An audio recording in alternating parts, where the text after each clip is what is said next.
හැමෝටම සුබ දවසක්. ඉතින් අද අලුත්ම වීඩියෝ එකක් අරගෙන එන්නේ අපේ මේ කුප්පි වීඩියෝ සීරීස් එකේ තවත් අලුත් එපිසෝඩ් එකක්. අද අපි බලාපොරොත්තු වෙන්නේ කතා කරන්න ළමයි ගොඩාක් කට්ටිය අමාරුයි කියලා කියන ඒජන්ට් සිස්ටම්. සමහරු වරදවා වටහාගෙන තියෙනවා. තවත් සමහරුන්ට හරියට ඔළුවට යන්නේ නැහැ. තවත් සමහරුන්ට ඩයග්‍රෑම්ස් ඇඳගන්න තේරෙන්නේ නැහැ. අන්න ඒ වගේ ප්‍රශ්න තියෙන කොටසක් තමයි දැන් කතා කරන්න යන්නේ. ඉතින් කුප්පි වීඩියෝ සීරීස් එකේ මීට කලින් කරපු වීඩියෝස් ටික අපේ channel එකේ දාලා තියෙනවා playlist එකක් විදිහට. අවශ්‍ය කට්ටියට ගිහිල්ලා බලන්න පුළුවන් ඒක. ඉතින් තව ඉස්සරහට තව වීඩියෝස් කීපයක් අපි දාන්න බලාපොරොත්තු වෙනවා. ඒ වගේම අපේ පන්ති පිළිබඳ විස්තර තවදුරටත් අප්ඩේට්ස් දැනගන්න ඕනේ නම් පල්ලෙහා description එකේ තියෙන WhatsApp group වලට join වෙන්න. එහෙම නැත්නම් අපේ පොදු Telegram group එකට සම්බන්ධ වෙන්න පුළුවන්. right. හරි. අපි යමු කතා කරන්න agent system එකක් ගැන.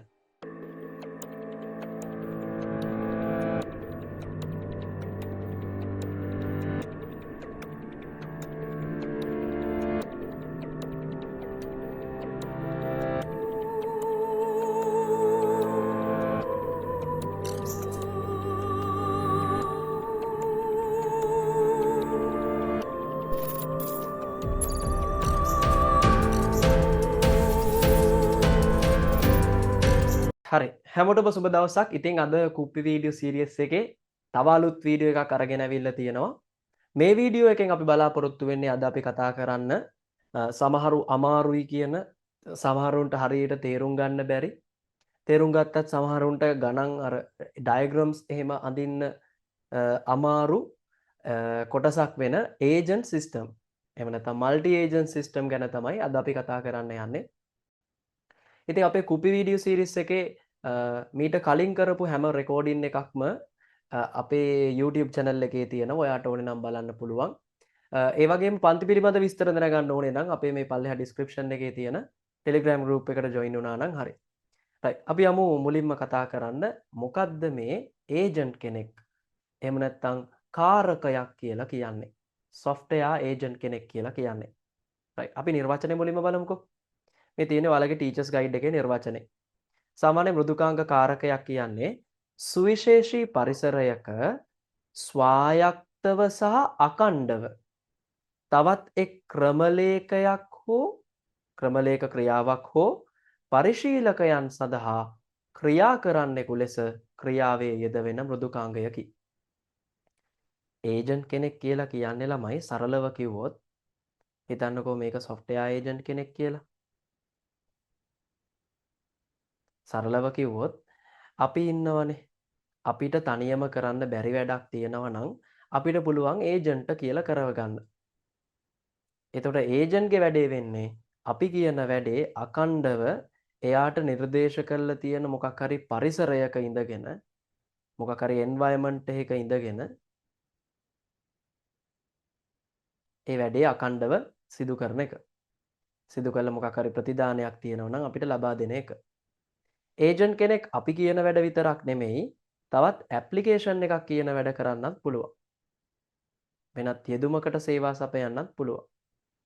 ඒ වගේම මේ යූසර් කෙනෙක් ගත්තම ළමයි යූසර් කෙනෙක්ට ඒජන්ට් කෙනෙක් එක්ක ඩිරෙක්ට් සම්බන්ධ වෙන්නත් පුළුවන්. නැත්නම් යූසර් කෙනෙක්ට ඇප්ලිකේෂන් එකක් කරහා සම්බන්ධ වෙන්නත් පුළුවන්. ඒ වගේම ළමයි මේ එන්වයරන්මන්ට් එක ගත්තම මේක ඉන්ටර්නෙට් එක වෙන්නත් පුළුවන්. එහෙම නැත්නම් භෞතික පරිසරයක් වෙන්නත් පුළුවන්. එහෙම නැත්නම් කම්පියුටර් එකක් ඇතුලේ වෙන්නත් පුළුවන්. අපි ඒක නිශ්චිතවම කියන්න දන්නේ නැහැ. කොහොම හරි මෙහෙම පරිසරයක ස්වායක්තව කියලා කියන්නේ තනියවම. ඒ කියන්නේ තනියම තීරණ අරගෙන වැඩ කරන්න පුළුවන් කියන එක. අඛණ්ඩව කියන්නේ නිරන්තරයෙන්. ඒ කියන්නේ එයාට දීපු අරමුණ වෙනුවෙන් නිරන්තරයෙන් එයා වැඩ කරනවා.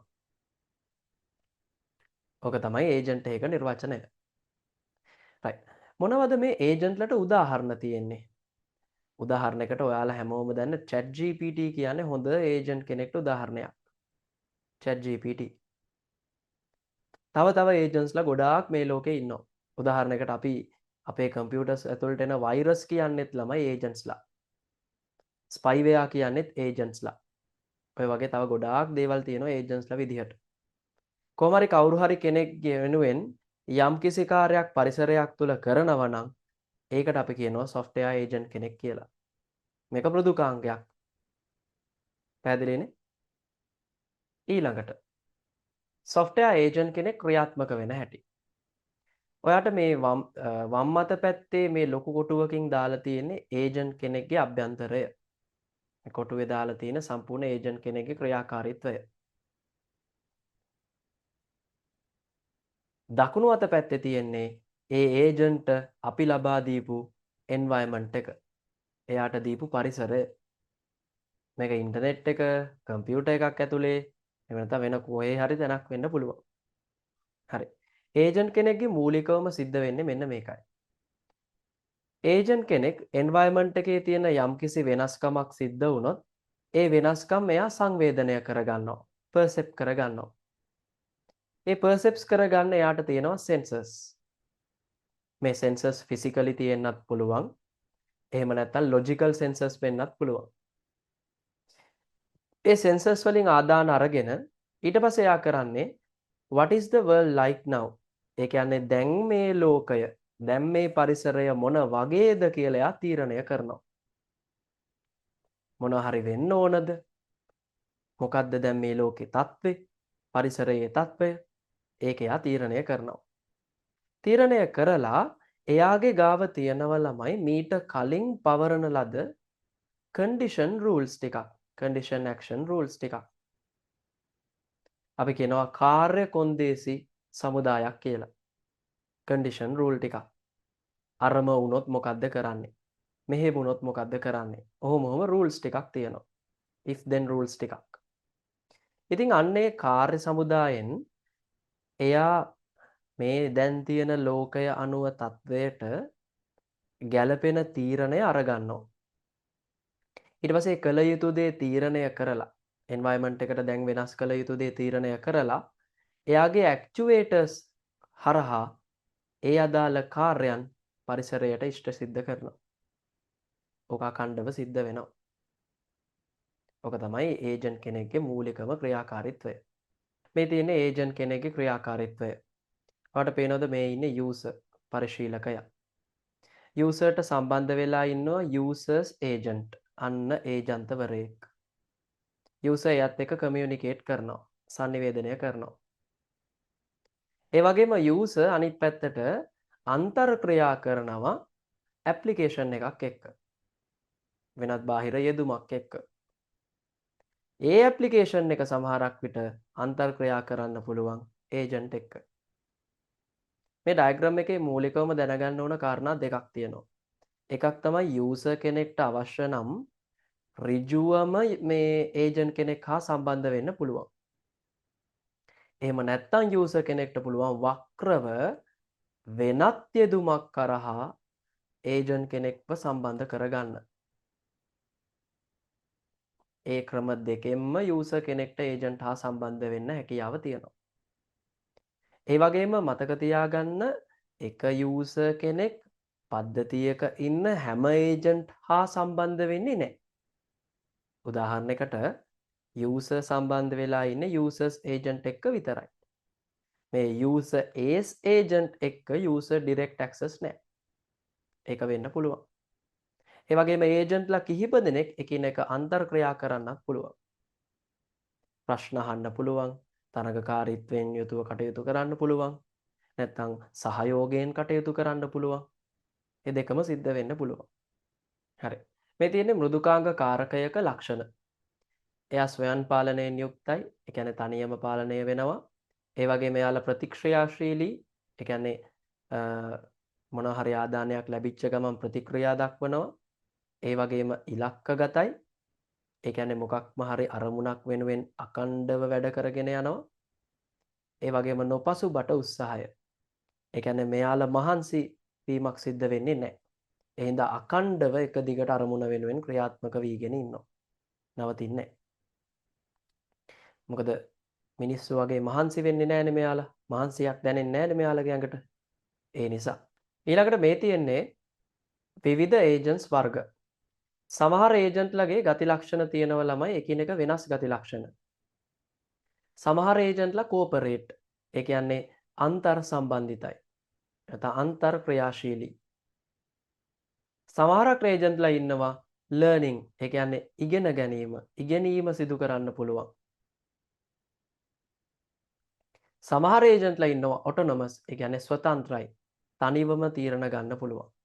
කෝපරේට් සහ ඔටොනොමස් දෙකම තියෙනවා නම් මෙන්න මේ ඒජන්ට්ස්ලට අපි කියනවා කෝපරේට් සහ ස්වතන්ත්‍ර දෙකම තියෙනවා නම් ඒ ඒජන්ට්ස්ලට අපි කියනවා කොලැබොරේෂන් ඒජන්ට් කියලා. කෝපරේට් සහ ලර්නින් කියන දෙකම තියෙනවා නම් ඒ ඒජන්ට්ස්ලට අපි කියනවා කොලැබොරේෂන් ලර්නින් ඒජන්ට්ස්ලා කියලා. කොලැබොරේෂන් සහ ලර්නින් දෙකම තියෙන ඒජන්ට්ස්ලා. ලර්නින් සහ ඔටොනොමස් කියන දෙක තියෙනවා නම් ඔය දෙකම තියෙනවා නම් එයාලට අපි කියනවා ඉන්ටර්ෆේස් ඒජන්ට්ස්ලා. සමහරක් විට මේ තුනම ගෑවිලා තියෙනවා නම් කාරණා තුනම ගෑවිලා තියෙනවා නම් අන්න ඒ ඒජන්ට්ස්ලට අපි කියනවා ස්මාර්ට් ඒජන්ට්. මේ ලෝකේ අපි කතා කරන ගොඩක් ඒජන්ට්ස්ලා ස්මාර්ට් ඒජන්ට්ස්ලා. ඒ කියන්නේ යාලට කෝපරේට් කරන්න පුළුවන්, ඉගෙන ගන්න පුළුවන්, ඒ වගේම ස්වතන්ත්‍රයි. තනිවම තීරණ ගන්න පුළුවන්. ඒ තනි ඒජන්ට්වරයෙක් ගැන අපි කතා කරේ. ඒ ඒජන්ට්ලා කීප දෙනෙක් එකතු වෙලා හැදෙන බහු ඒජන්ත පද්ධති තියෙනවා. එහෙම නැත්නම් අපි කියනවා බහුකාරක පද්ධති. Multi agent system. කෙටියෙන් අපි MAS කියලා තමයි කියන්නේ. බහුකාරක පද්ධතියක් කියන්නේ ඒජන්ට්ලා කීප දෙනෙක්ගේ එකතුවෙන් හැදිච්ච පද්ධතියක්. මේ බලන්න නිර්වචනේ. බහු ඒජන්ත පද්ධතියක් යනු තනි නියෝජිතයෙකුට විසඳීමට අපහසු, ඒ කියන්නේ තනි නියෝජිතයෙකුට විසඳන්න බැරි හෝ කළ නොහැකි ගැටලු විසඳීමට එක්ව ක්‍රියා කරන බහු අන්තර් ක්‍රියාකාරී ස්වයංක්‍රීය බුද්ධිමත් නියෝජිතයන්ගෙන් සමන්විත පරිගණක පද්ධතියකි. ඒ කියන්නේ මල්ටි ඒජන්ට් සිස්ටම් එකක් කියන්නේ තනි ඒජන්ට් කෙනෙක්ට තනිවම විසඳන්න බැරි ප්‍රශ්නයක් විසඳ ගන්න ඒජන්ට්ලා කිහිප දෙනෙක් එක්කාසු වීම. එයාලා එකිනෙක අන්තර් ක්‍රියා කරනවා, එකිනෙක තරඟකාරීව වැඩ කරනවා. ඔය වගේ දේවල් සිද්ධ වෙනවා. හරි. උදාහරණයකට මීමැසි මේ ජනපදයක් ගන්න. තනි මීමැස්සෙක් විතරක් නෙමෙයිනේ ජනපදයේ වැඩ කරන්නේ. මීමැස්සෝ ගණනාවක් ඉන්නවා. ඒ හැම මීමැස්සෙක්ම එකිනෙක ඉන්ටරැක්ට් වෙනවා. එයාලා අන්තර් සම්බන්ධ වෙනවා. එහෙම අන්තර් සම්බන්ධ වෙවි තමයි මේ මීමැසි බෙනය හදන්නේ. ඒ වගේම ඒ බෙනය ඇතුලේ මීපැණි එකතු කරන්නේ. ඒ වගේම තමයි මල්ටි ඒජන්ට් සිස්ටම් එකකුත්. අන්තර් ක්‍රියා කරමින් අඛණ්ඩව අරමුණක් වෙනුවෙන් වැඩ කරනවා. right. මේ තියෙන්නේ මල්ටි ඒජන්ට් සිස්ටම් එකක ලක්ෂණ. එයාලා බහු අන්තර් ක්‍රියාකාරී. ඒ වගේම ස්වයං පාලන හා බෙදා හැරීමක් තියෙනවා. ස්වයංක්‍රීය හා බෙදා හරින ලද පාලනයක් තියෙනවා. ඒ වගේම සංකීර්ණ ගැටලු විසඳන්න තමයි පාවිච්චි කරන්නේ. ඒ වගේම වෙනස් වෙන තත්ත්වයන්ට අනුව හැඩගැහෙන්න පුළුවන්. ඒ වගේම ගතික හා අනුවර්තනය. ඒ කියන්නේ වෙනස් වෙන පරිසරය අනුව එයාලත් එයාලගේ තීරණ වෙනස් කර ගන්නවා. ප්‍රතිචාර වෙනස් කර ගන්නවා. මේ නෝට් එක මම ඔයාලට දාන්නම් අපේ වීඩියෝ එකේ යට ඩිස්ක්‍රිප්ෂන් එකේ. නෝට් එකක් නැති කට්ටිය ඉන්නවනම් මේ PDF එක පාවිච්චි කරලා Tamanට අවශ්‍ය දේවල් ටික කම්ප්ලීට් කරගන්න. right. මෙන්න සරල ඒජන්ට් සිස්ටම් එකකට උදාහරණයක්. අපි චූට්ටක් බලමු මොකද්ද මේකේ වෙන්නේ කියලා. ඔයාට පේනවද මෙන්න ඉන්නවා user. prospective traveler. ඒ කියන්නේ විදේශික traveler කෙනෙක්. ඒ traveler chatbot එක්ක තමයි මුලින්ම අන්තර්ක්‍රියා කරන්නේ. ඔයාට පේනවද අන්තර්ක්‍රියා කරයි ඉන්ටරැක්ෂන් කරනවා කිව්වම ඊතලය දෙපැත්තටම තියෙනවා. අනේ ඊතල වැදගත්. ඒක ඔළුවේ තියාගන්න. අන්තර්ක්‍රියා කරයි කිව්වොත් ඊතලේ දෙපැත්තට එන්න ඕන. ඊට පස්සේ මේ chatbot හොයාගන්නවා මේ travelerගේ විස්තර ටික. හොයාගෙන ඒ සර්ච් කළ යුතු පැරාමීටර්ස් ටික, සෙවිය යුතු උපදෙස් ටික බාර දෙනවා සර්ච් ඒජන්ට් කියන කෙනාට. බලන්න බාර දීම විතරයි සිද්ධ වෙන්නේ. ඒ හින්දා ඊතලේ මේ පැත්තට විතරයි තියෙන්නේ. ඊළඟට සර්ච් ඒජන්ට් කරන්නේ ඒ සෙවීමේ කාර්ය එයාගේ උප ඒජන්තවරුන්ට දෙනවා. උප ඒජන්තවරුන්ට බාර දෙනවා. එයාගේ සර්ච් ඒජන්ට්ලා ඉන්නවා එක්කෙනෙක් ෆ්ලයිට් සර්ච් ඒජන්ට්, තව එක්කෙනෙක් හොටෙල් සර්ච් ඒජන්ට්, තව එක්කෙනෙක් ටැක්සි සර්ච් ඒජන්ට්. ඔයාට බැලූ බැල්මට තේරෙන්න ඕන මෙයාලා කරන වැඩේ. ෆ්ලයිට් සර්ච් එක්කෙනා කරන්නේ ෆ්ලයිට් එකක් චෙක් කරනවා. හොටෙල් සර්ච් කරන්නේ හොටෙල් සර්ච් කරනවා. ටැක්සි සර්ච් ඒජන්ට් කරන්නේ ටැක්සි එකක් සිලෙක්ට් කරනවා. ඉතින් එයාලගේ පරිසරය තුල ඒ දත්ත ටික හොයාගෙන ගිහිල්ලා ඒ තොරතුරු ටික අනිත් පැත්තට සෙවුම් ඒජන්තට බාර දෙනවා. සෙවුම් ඒජන්ත කරන්නේ ට්‍රැවල් පැකේජස් ටික පෙන්නනවා අපේ පරිශීලකයට. ඔයාට පේනවද මෙතන ඉන්න ඒජන්ට්ලා 5 දෙනාගෙන් කීප දෙනෙක් පරිශීලකයා මතම යැපෙන්නේ නැහැ. උදාහරණයකට search agent, flight search, hotel search, taxi agent. ඔය 4 දෙනා පරිශීලකයා මතම යැපෙන්නේ නැහැ, තනි තීරණත් ගන්නවා. හැබැයි පොඩ්ඩක් බලන්නකෝ chatbot. chatbot එක එක්කෙනා සම්පූර්ණයෙන්ම යැපෙනවා ළමයි පරිශීලකයා මත. හේතුව තමයි එයා දෙන ඉන්ට්‍රැක්ෂන් අනුව තමයි මෙයා ක්‍රියාත්මක වෙන්නේ. තනිව තීරණ ගැනීමක් එයාට නැහැ. හරි. දැන් ඔයාලා try එකක් දෙන්න ඕන. මෙන්න මේ සිද්ධිය කියවලා මේකට agent diagram එකක් අඳින්න. හරි. try එකක් දෙන්න කට්ටිය. වීඩියෝ එක pause කරලා try එකක් දෙන්න. right. අපි දැන් බලමු කොහොමද මේකට agent diagram එකක් අඳින්නේ කියලා. ඇත්තටම එහෙම agent diagram වලට නිශ්චිත සංකේත නැහැ ළමයි. ඔයා කැමති සංකේත පාවිච්චි කරන්න පුළුවන්. අපි බලමු. පරිශීලකයා කැමති ආහාරයක් ළඟම ඇති ආහාරයක් ඇති ළඟම අවන්හල සොයා දෙන බහුකාරක පද්ධතියක් ඇත. ඒ කියන්නේ පරිශීලකයා තමන් කැමති ආහාරයක් ගැන සිස්ටම් එකට කිව්වම සිස්ටම් එකෙන් කරන්නේ මෙයා කැමතිම ආහාරය තියෙන ළඟම රෙස්ටුරන්ට් එක. එයාට ළඟම තියෙන රෙස්ටුරන්ට් එක හොයලා අවන්හල හොයලා ඒ රෙස්ටුරන්ට් එක පිළිබඳ විස්තර දෙනවා. ඒක තමයි මේ පද්ධතියේ අරමුණ. මුලින්ම පද්ධතිය තේරුම් ගන්න. හරි. අපිට කියනවා පරිශීලකයා ප්‍රථමයෙන්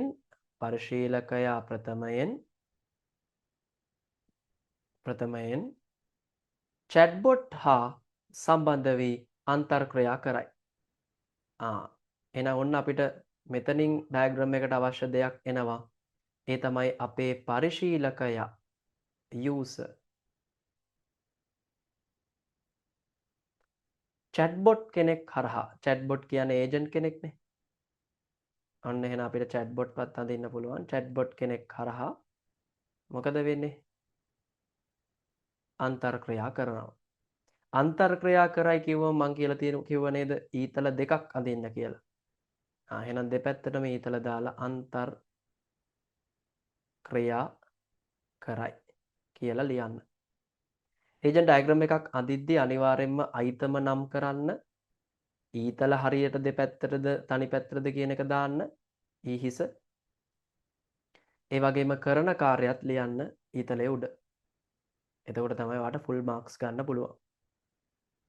ඊට පස්සේ chatbot විසින් උකහා ගනු ලබන පරිශීලකයාගේ ප්‍රියත්වය පිළිබඳ තොරතුරු සෙවුම් ඒජන්තවරයෙක්ට ලබා දේ. සෙවීම් ඒජන්තවරයෙක්ට දෙනවලු. හරි. මෙයා ඊට පස්සේ මේ ප්‍රියත්වය පිළිබඳ තොරතුරු දෙනවලු සෙවුම් ඒජන්තට. ඉතින් මේ සෙවුම් ඒජන්තට දෙන්නේ ප්‍රියත්වය පිළිබඳ තොරතුරු. ඒකත් ලියන්න. සෙවීම් ඒජන්ත විසින් සෙවීමේ කාර්ය ඔහුගේ ප්‍රධාන උප ඒජන්තවරු දෙදෙනාට ලබා දෙයි. එයා සෙවීම් කාර්ය දෙනවලු උප ඒජන්තවරු දෙදෙනාට. ඔන්න එහෙනම් උප ඒජන්තවරු දෙන්න වදින්න. උප ඒජන්ත 1 උප ඒජන්ත 2. ඉතින් දැන් මෙයා සෙවීමේ කාර්ය බාර දෙනවා කියන්නේ මෙහෙන් මෙහාට යන ඊතලයක්නේ. මොකක්ද යන්නේ? සෙවීමේ කාර්ය. එකම වැඩේ ඊතල දෙකකට යනවා නම් එකකට ලිව්වහන් ඇති. එකම පුද්ගලයන් දෙන්නෙක්ට එකම කාර්ය නම් යන්නේ එක ඊතලයක විතරක් විස්තර කරා නම් ඇති. දෙකේම ලියන්න ඕනේ. ඊට පස්සේ ඔවුන් විසින් සොයාගත් අවන්හල් තොරතුරු පසුව සෙවුම් ඒජන්තට ලබා දෙයි. මෙයාලා අවන්හල් තොරතුරු සෙවුම් ඒජන්තට දෙනවලු. ඒ කියන්නේ ඒජන්තගෙන් සෙවුම් ඒජන්තට යන දත්තයක්. මොකක්ද යන්නේ? අවන්හල් තොරතුරු. සෙවුම් ඒජන්ත විසින් අවන්හල් ලයිස්තුව පරිශීලකයාට පෙන්වයි. සෙවුම් ඒජන්ත පරිශීලකයට පෙන්නනවලු. එහෙනම් පරිශීලකයේ පැත්තට යන ඊතලයක්. මොකද්ද පෙන්වන්නේ? අවන්හල් ලයිස්තුව.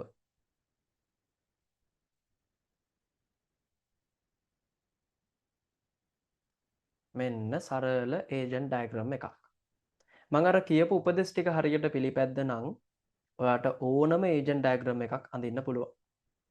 හරි. අපි තව ටිකක් සංකීර්ණ එකක් අඳිමු බලන්න. try එකක් දෙන්න මෙන්න මේ සිද්ධියට ඒජන්ට් ඩයග්‍රෑම් එකක් අඳින්න. සිද්ධිය ඔයා ස්ටොප් කරලා දැන් මුලින්ම try කරන්න. මම ඊට පස්සේ ඇඳලා පෙන්නන්නම්. try. කියවන්නකෝ මාත් එක්ක සිද්ධිය. සමස්ත මාර්ගගත වෙළඳපොළම පිරික්සා හොඳම භාණ්ඩ සෙවීමට ගැනුම්කරුවන්ට මං සලසන මයි ෂොප බහු ඒජන්ත පද්ධතිය ගැන විස්තරයක් පහත දැක්වේ.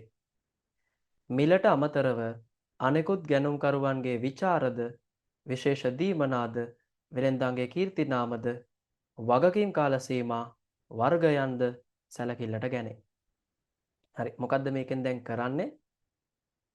සමස්ත මාර්ග වෙළඳපොළම පරීක්ෂා කරලා හොඳම භාණ්ඩ සොයන හොඳම භාණ්ඩය හොයලා දෙන සිස්ටම් එකක් ගැන තමයි දැන් අපිට කියන්නේ. හරි. right. ඔන්න දැන් අපි ඒජන්ට් ඩයග්‍රෑම් එක අඳිමු. පරිශීලකයා මයිෂොප වෙබ් අඩවියට පිවිසි විට සංවාදයේ යෙදෙන චැට්බොට් ඒජන්තවරයා සමග අන්තර් ක්‍රියාව ආරම්භයි. එහෙනම් ඔන්න මං අඳිනවා මෙන්න පරිශීලක. ඔයාට නැත්තම් කෝටු කිතයියෙක් වගේ විදිහට අඳින්නත් පුළුවන් ප්‍රශ්නයක් නැහැ. කැමති විදිහක්. එහෙම සම්මත නොටේෂන්ස් නෑ ළමයි. මුලින්ම හම්බෙන්නේ චැට්බොට්. චැට්බොටුත් එක්ක එයා කරන්නේ අන්තර් ක්‍රියා කරනවා. එහෙනම් ඊතලයේ දෙපැත්තට එන්න ඕන.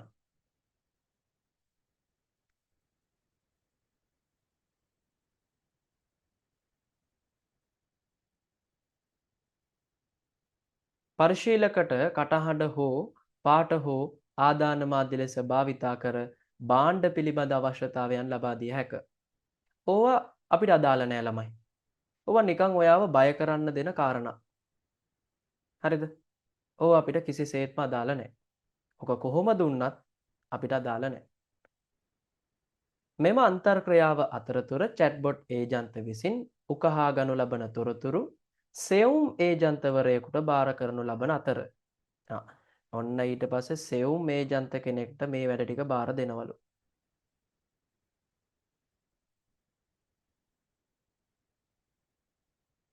මොකද්ද බාර දෙන්නේ? බාර දෙනවා කියන්නේ ඊතලේ පල්ලෙහාට විතරයි එන්නේ. පරිශීලක තොරතුරුනේ.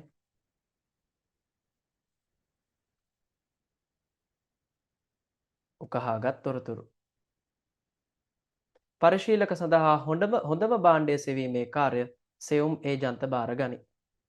ඒ සඳහා සෙවුම් ඒජන්ත විසින් එක් වසම්වල සෙවීමේ කාර්ය නිරත වීම සඳහා වසම් ඒජන්තවරු කිහිප දෙනෙක් අරඹා ඒ එකිනෙකට පරිශීලක අවශ්‍යතාද සෙවීමේ නිරත විය යුතු වසමද නිර්දේශ කරයි. ඊට පස්සේ මේ සෙවුම් ඒජන්ත ආරම්භ කරනවලු වසම් ඒජන්තවරු. කීප දෙනෙක් ආරම්භ කරන නිසා අඩුම තරමේ දෙන්නෙක් හෝ ඊට වඩා වැඩියෙන් ප්‍රමාණයක් අඳින්න. මොකද අපි දන්නේ නැහැනේ කී දෙනෙක්ද කියලා. ඔන්න එහෙනම් මං දෙන්නේ 3 දෙනෙක් වඳින්න.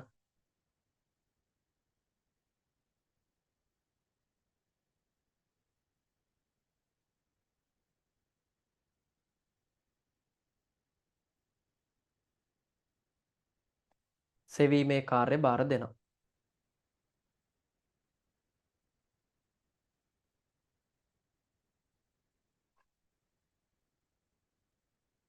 සෙවීමේ කාර්ය වේගවත් කිරීම සඳහා එක් එක් වසම් වේජන්ත වසම තුල ඇති උපවසම් සෙවීමේ නිරත වීමට උප ඒජන්තවරු කීප දෙනෙකුද ආරම්භයි. වසම් ඒජන්තත් ආයේ උප ඒජන්තවරු අරබනවා. හරි. මං එහෙනම් ඔන්න උප ඒජන්තවරු දෙතුන් දෙනෙක් වඳින්න. උප ඒජන්ත 1 උප ඒජන්ත 2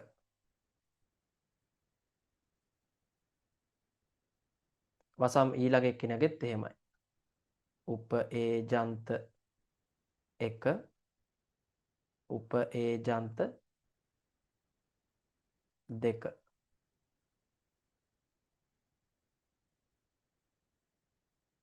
ආයේ මෙයාට අපිට ඕන එක්කෙනෙක් අඳින්නත් පුළුවන් දෙතුන් දෙනෙක් අඳින්නත් පුළුවන් ඒක ප්‍රශ්නයක් නෑ. උප ඒජන්ත මං එක්කෙනෙක් විතරක් අඳින්නම්. හරි. අරබයි.